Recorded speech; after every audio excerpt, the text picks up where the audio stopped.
नाशकात संततधार पाऊस सुरू आहे।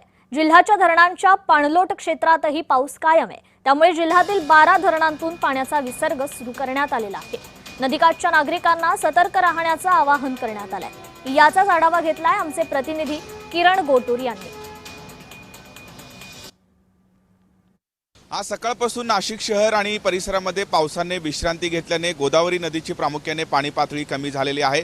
काल रात्रभर नाशिक शहर आणि परिसरामध्ये संततधार पाऊस झालेला आहे। आज सकाळपासून मात्र पावसाने विश्रांती घेतल्याने गंगापूर धरणातून देखील जे आहे पाण्याचा विसर्ग हे आता कमी करण्यात आलेला आहे आणि त्यामुळे गोदावरी नदीची जी पाणी पातळी आहे ते कमी झाल्याने गोदाकाठ परिसरातील लोकांना दिलासा मिळालेला आहे। गेल्या 3 दिवसांपासून नाशिक जिल्ह्यामध्ये प्रामुख्याने धरण पाणलोट क्षेत्रात चांगला पाऊस झाल्याने जिल्ह्यातील वेगवेगळ्या धरणातून पाण्याचा विसर्ग हे सुरू केलेला होता आणि आज तिसऱ्या दिवशी सुद्धा या धरणातून पाण्याचा विसर्ग हे चालूच आहे।